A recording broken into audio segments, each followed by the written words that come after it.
3 साल पहले की अंजलि और आज की शैडो क्वीन में उतना ही फर्क था जितना राख और चिंगारी में होता है। राख उड़ा दी जाती है, लेकिन चिंगारी अगर सही वक्त पर गिरे तो वो शहर जला देती है। वो वहीं खड़ी थी, उसी जगह, उसी प्लेटफॉर्म पर जहां से उसकी जिंदगी बिखरी थी। आंखों में ठंडा सन्नाटा और दिल में आग। अब उसकी मौजूदगी में डर था। उसका नाम किसी को मालूम नहीं था, लेकिन उसकी चाल में ऐसा वजूद था जो चुपचाप लोगों को बेचैन कर दे। स्टेशन की सीढ़ियों से नीचे उतरते हुए अंजलि यानी शैडो क्वीन ने एक ऑटो पकड़ा और सीधा शहर के एक पुराने होटल की तरफ निकल पड़ी। होटल रॉयल सनराइजेस, एक सस्ता अनजाना सा होटल जहां ना कोई सवाल करता है, ना कोई पहचान मांगता है। रूम नंबर 207 में पहुंचकर उसने सिर्फ एक चीज की, अपने बाल खोलकर शीशे में खुद को देखा और 3 साल पहले की याद लेते हुए कहती है, जिस दिन मेरी इज्जत को वीडियो बना दिया गया उसी दिन मैं मर गई थी, लेकिन शरीर से नहीं, आत्मा से। मैं जिंदा थी, लेकिन बिना आवाज के, बिना पहचान के।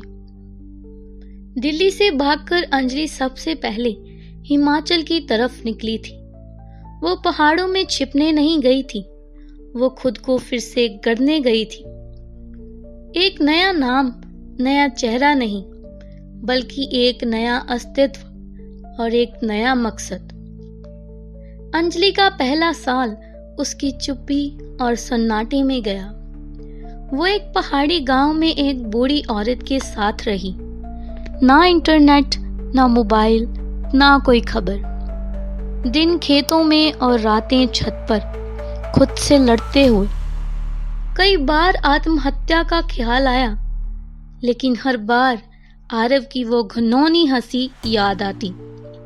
क्योंकि मैं कर सकता हूं और तुम्हें कोई मानेगा नहीं। वो लाइन उसकी सांसों में जहर की तरह घुल चुकी थी। दूसरे साल में अंजलि ने बहुत कुछ सीखा और बदला लेने की तैयारी की। शिमला में उसने एक साइकोलॉजिस्ट के क्लिनिक में असिस्टेंट की नौकरी की, लेकिन मकसद सिर्फ पैसे कमाना नहीं था। वो इंसान की सोच, झूठ और डर को पढ़ना सीख रही थी। दिन क्लिनिक में, रात लैपटॉप पर ऑनलाइन कोर्सेज के साथ।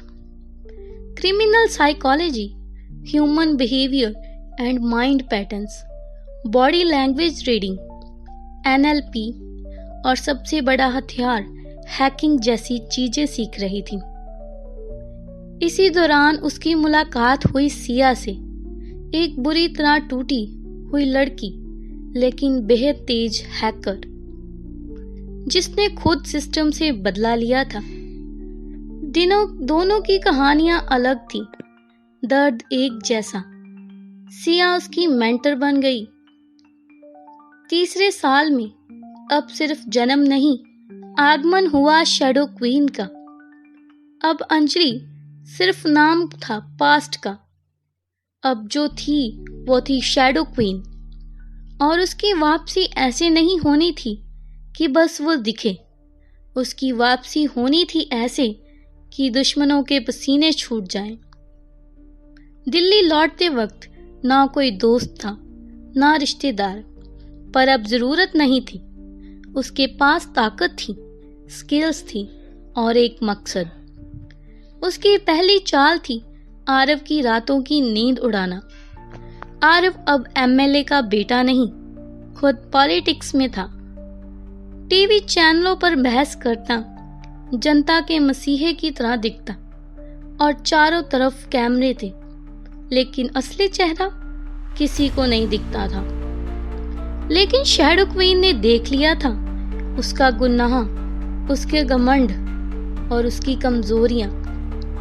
एक रात दिल्ली के सबसे हाई प्रोफाइल क्लब ओरा में आरव दोस्तों के साथ शराब पी रहा था, हंस रहा था, तभी वहां एंट्री हुई एक रहस्यमयी लड़की की।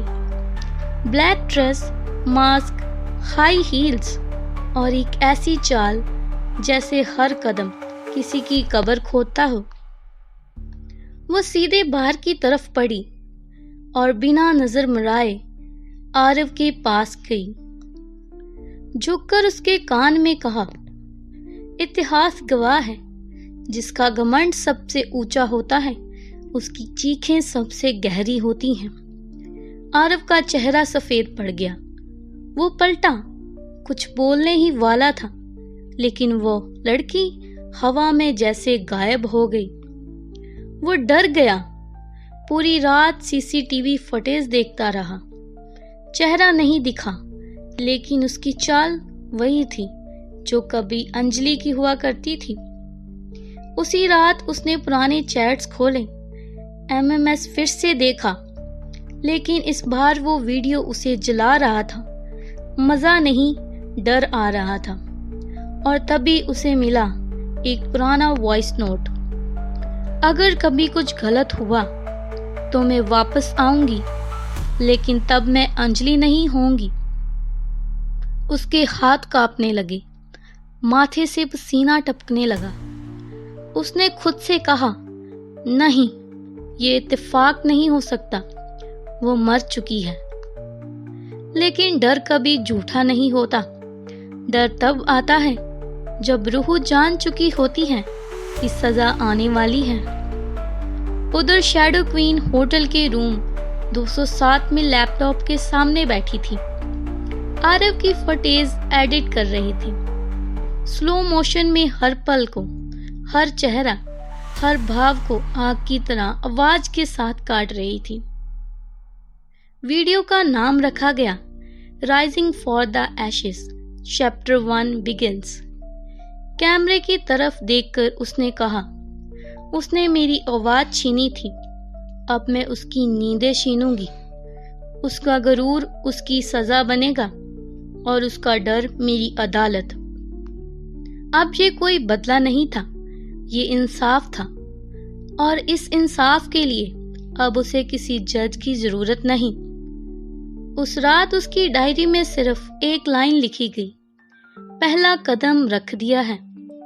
अब हर सांस में मैं बोलूंगी, हर अंधेरे में मैं दिखूंगी, और अब सिर्फ खिलाड़ी नहीं, खेल की निर्माता हूं।